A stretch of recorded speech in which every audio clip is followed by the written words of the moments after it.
if it was a northerner that was president, would you be talking this way? And I asked for a reason.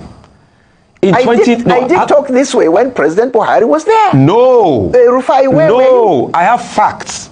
Doctor, sir, I deal with facts. I have facts for you. And facts are very hard. In 2019... Okay, please, let me have them. In 2019, the ACF, Arewa Consultative Forum, declined support for only Buhari, but they said they will support other northern candidates vying for presidency. Yes. So that's why I asked. Now that's the ACF. If it was wait a minute. If it was a northerner that was as president, would you be talking this way? Wait a minute. Yes, sir. Wait a minute. If you want the ACF's position, then you should get the spokesman of the ACF to answer that question.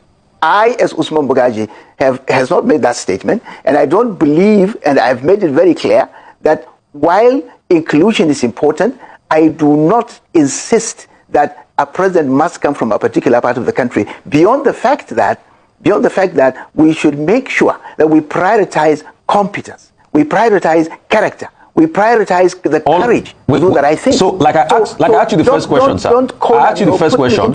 If it was a northerner that was president, would you be saying all of this? Because see, you can talk about competence. We all talk about competence. And when you look for competence, there are people in every region in this country that are competent enough to be president, from the north to the south. So it's not a want of... I said. No, hang on a minute. Hang on a minute. Every part of this country is not a want of competence. But there's also an unwritten rule that says, you scratch my back, I scratch your back. The north does XYZ term, the south does XYZ term. I don't believe in that, Rufai. So I'm asking you... I don't believe in scratching backs. If it was a northerner that was president, would you still talk this way? I believe in development too. I'm on your side on development. But if it was a northerner that was president, would you still talk this way? But Rufai, yes, sir. I don't know if you have really followed what I've been saying. During the time of Buhari, I was at the forefront in criticizing the way he was ruling. And in 2019, I didn't support him. In 2023, I didn't even support APC. I made it very clear. So the point I'm making is that, yes, there are people who say the kind of things you are saying, but I'm not one of them. I have my own view. I have my own understanding. I'm a northerner. And I care for the North. And I feel every part of this country should be developed. Otherwise, we cannot have peace. In fact, you have to go global. And you know this very well, that a lot of global institutions are trying to reduce inequality around the world, the climate change, because whatever happens to one part of the world is going to affect the other part of the world. The globe has become a village. So the point I'm making is, let us not continue with this conversation of North and South. Let us change the conversation and start a new conversation about how do we get competent people with character and courage to run this country. Real quickly, before I leave, is it that you will now support an Atiku Abubakar? Do you believe he can get the job done with all these traits and characteristics? Because I know you have closeness to Atiku Abubakar. In 2023, I supported Atiku Abubakar because of all the candidates that came out. He was the one that I thought was going to do it. So you're an Atiku man. It. Is it safe to say you're an Atiku man? That's my own choice. And everybody has his own choice. And because Atiku will probably run in this election against Tinubu. Wait a minute. You're pushing your man? Wait a minute. Yes, sir. Rufai. Yes, sir. Rufai, listen to me. I'm not an Atiku man. I'm not anybody's man. When I was in ACN, Atiku left and I remained. If I was his man, I would have left with him. All right. So I'm my own person. Okay. And I don't believe in anybody's man. I believe that people should have the courage of their own conviction. And therefore, I'm not going to be anybody's man. But if Atiku runs again, would you support him, sir? Right, I will support him. It doesn't matter who he is. If Atiku runs again... Hello, say it again. If Atiku runs again in 2027, would you support Atiku Abubakar? No. In fact, what I have been saying, if you have been listening, is that this idea of supporting one candidate with whatever combination of balancing of the ticket to go into the villa, to lock the gates, and then the wife will become the Queen Elizabeth I, and the children will become some prince and princess of Saudi Malak and start behaving the way. This is outdated. We must not allow this country to fall into the hands of this kind of people. I would rather, and I'm not talking about Atiku here, I'm talking about all of them. I would rather we do a collegiate leadership where we get the best and the brightest, and there are a lot of them in this country, to come forward and salvage their country. That's my view. Thank you very much. And I've expressed this view openly in so many places. All right, thank you. I'm not going to support someone because he has been an old politician who has been around for some time and then a combination of this. I am not. I've made this point very clear. All right. Saying now that this idea of one good turn deserves another, the South will do 8 years, the North will do 8 years, is already off the table. Because that was the general refrain that the South will be allowed to finish their term. So does the North want to vie for presidency in 2027 and break the rhythm? Is there anything we ought to know as regards that, sir?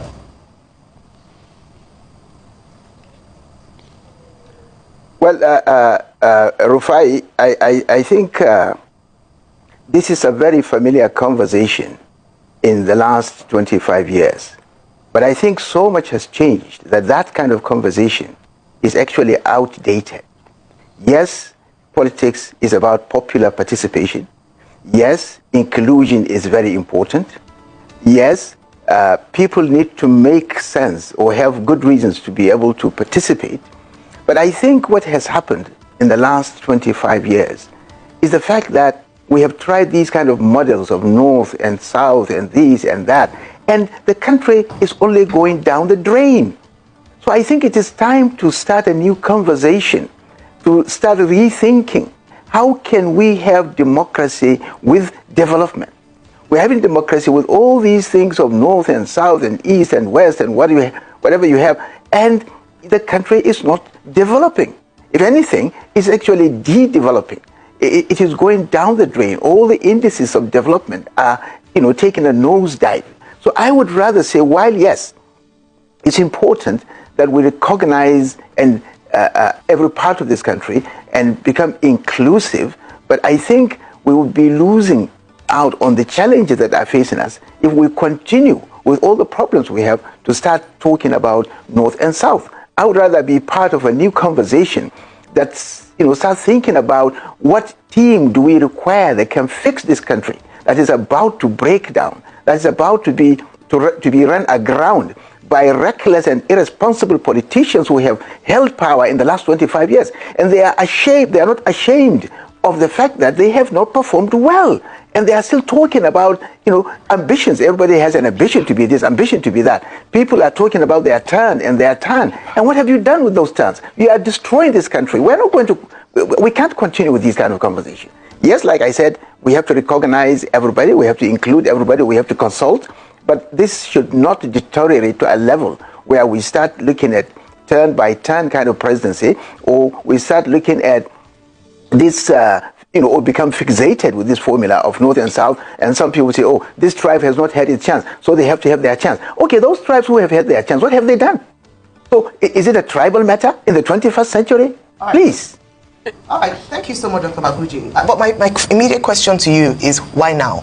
I don't think you were this fervent, or the ACF was this fervent when it was said to be the turn of the North. And I believe this concept of turn by turn was done in such a way as to ensure that everyone in Nigeria is well represented. Why is it that it's now that it's the turn, let me use the word, of the South, that the Northerners realized that, or at least the Ara Consultative Forum realized that it shouldn't be turn by turn, it should be by who ought to be there. And I want to ask you if you agree with what the National Publicity Secretary of the ACF said. He said that in 2015, and I'm quoting directly, we were sold a dummy of anti-corruption. We were sold a dummy of many things, and people have realized that it wasn't true. Do you agree with this statement that in 2015 you were sold, what could he be said in his words, as the dummy of anti-corruption? Yeah, it's a little better than last time. Okay, I'll try to project my voice so you can hear me a bit clearer. I'd asked you in summary, just asked you questions around why now? Why didn't you express this position when the North benefited from the turn-by-turn arrangement? And I believe that turn-by-turn arrangement came about as a result of making it fair and equitable so that at least Nigeria is represented at that national level. Why now? Why is it now a bad idea? Okay. For me, this is not the first time I started talking about it. I talked about it from 2019 through to 2023. Before then, even from 2015, I have consistently said Buhari's presidency was a disaster. And there are so many other ways that, things that he did by putting too many Northerners in the security sector for no benefit at all from the North. And I thought Buhari's experience is itself sufficient evidence that this idea of putting somebody from one part of the country to become president doesn't really work. It doesn't make sense. Because what do you want him to do? To favor his own part of the country and to abandon others? This is very naive, to say the least. So the point I'm making is that you can achieve inclusion and not at the expense of development. One way to do it, for example, there is no part of the country that has any monopoly of competence. There are competent Nigerians among the southwest, among the southeast, among the south-south, northeast, northwest, north central. Why don't you pick those competent Nigerians from the different parts of the country to fix and run your country? Why do you go for people who are barely educated, people who are crooks, people who clearly have no idea of where to take this country, who cannot engage the world, who don't even understand? All they know is primitive consumption and primitive accumulation and very perverse tastes and consumptions and just simply running the country down. So if this is why I said inclusion is a very, very critical aspect of governance. And you can achieve that and still achieve development by bringing more competent people. There are technocrats who can fix the energy sector, who can fix the transportation sector, who can improve all the infrastructure. The few that have come into government have been elbowed out. Some of them have been chased out of government because corruption will not accept the kind of thing that they want to do. And I feel very sad. I mean, we and quite a number of Nigerians, and by the way, across the board, not just the north, the east, the west, we stood up to the military during the time of Abacha. We fought for democracy. But this is not the kind of democracy we want to see. We want a democracy that takes cognizance, of competence and recognizes knowledge in the 21st century as the greatest capital and try to mobilize. And Nigeria has a lot of these talents, has a lot of competent people. Why don't we bring them into governance? Why don't they lead the process? Why do we need some politicians who don't understand the world in the 21st century, who have no record of doing anything, competent anywhere, and all their life is life of sleaze and corruption, and because they've accumulated money through those corrupt practices, then they buy everybody off, and now we have a National Assembly that is just, literally for sale. Only money. I mean, they cannot stand up to the president on anything. And so this is the point. I think we have to change the conversation because we need a new narrative, and we have to be constantly aware, and I keep repeating this fact, that 2030, just another 5 years from now, we're going to be 300 million.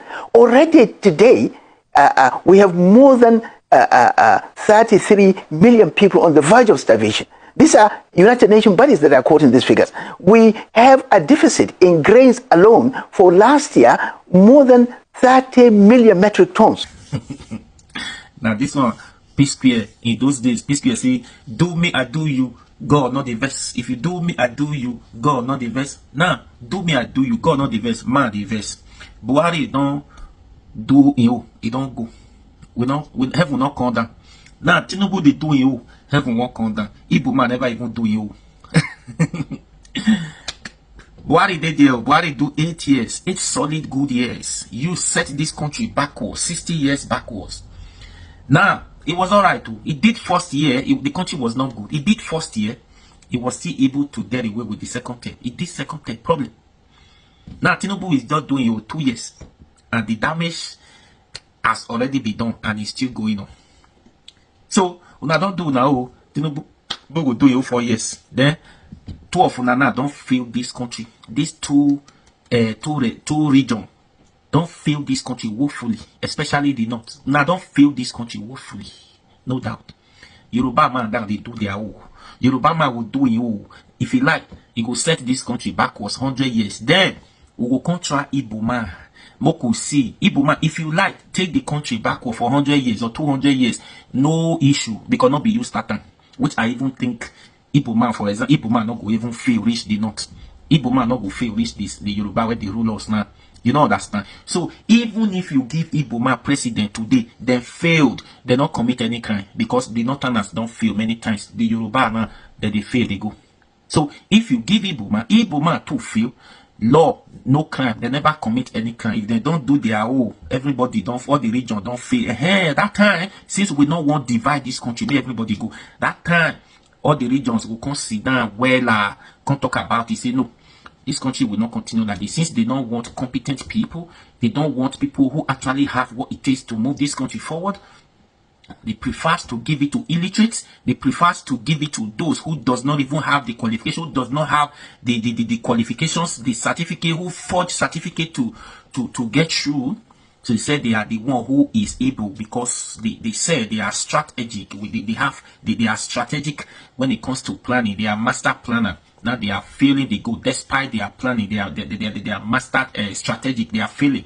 So we give them this talk now. When they talk, so now we talk 2 years, C5. Then 2027. When you relax, so give it man. I don't care who that Igbo man will be, but man, you give it to Igbo man. If he like, make it fail 100 years, take this country backward, no problem. Law, you don't commit any offense, because other region don't feel ready. If they fail, before we consider and say, okay, we know we'll continue like this. Not one region not will do it, the other region do it, maybe the other one not do it. Now waiting they do now. Waiting they do now. See, let's be honest here. Have you not noticed? Truth be told, have you not noticed since day one when Tinubu entered this government, people has never stopped talking. Day one, when he said subsidy gone on that inaugural speech, that subsidy gone had caused a lot of problems that the country is still going through today, 2 years after, or going to 2 years now. 50% of Tinubu's administration gone already, and this problem continue. People have never stopped talking about this government in a negative way. People have never stopped criticizing this government in a negative way, home and abroad, internationally. They never stop. So how do you tell me that with all this criticism, nothing, nobody is saying anything apart from the APC members as we speak now, that sees what Tinubu is doing, that sees he's doing well. No other party is saying it. Is it not? Didn't you understand that there is a problem in this administration? There's a problem. There is. So it's not the Northerners. You fail. You guys should just hide. You guys shouldn't be the one criticizing, heavily criticize on Tinubu's government at the North. Meanwhile, they are the one who has failed this country woefully. The most corrupt people. If you want to count 10 most corrupt politicians in this country, count any other region. You must count the Northerners. Many of them. Count the president, the Northerners, John. Count people who held the serious positions in this country, Northerners, John. What do you guys want? What? All the power, all the failures, all the positions, posts that you guys had over the years that you guys could not do nothing with. Is it today that you realize that when they give it to you today, that you are going to make use of it judiciously? You are going to do this. Where is the assurance? There's no assurance. There's no assurance that he giving you guys power goes back to the North this time, that is going to be better than what you guys have done before. We still going. Who is that person that you guys are bringing to represent the North? If power wants to goes back to the North, is it El-Rufai that he's calling Tinubu now Pablo? Is it that one that have been accused many times, allegedly that have been accused many times of bringing Boko Haram to this country in collaboration with Buhari? Is it that same man that have been allegedly accused of money laundering how many times? Is it the one? Who? Is he the other one? Governor? I don't want to be mentioning their names. There are many. Is it the same Atiku that Obasanjo said Atiku is the worst? He's the worst thing to ever be the president of this country. Abia Obasanjo talking. Say he not trust, despite the fact that Obasanjo Atiku was his advice, but he does not trust Atiku. Atiku is capable of selling this country. Is it the same person that want to move this country forward? Who is the other person? Who? You guys are failure. I said to now failure now. So for me,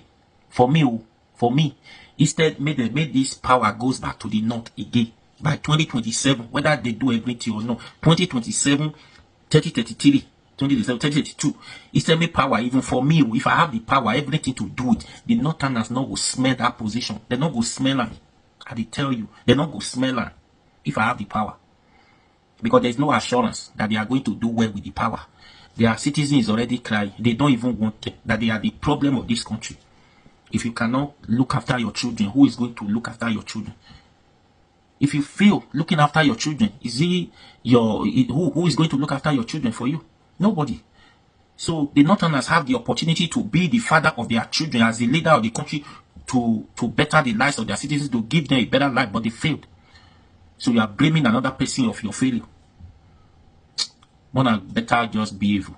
If I have the power, instead make power even go back to the north. May you be say no president for this country.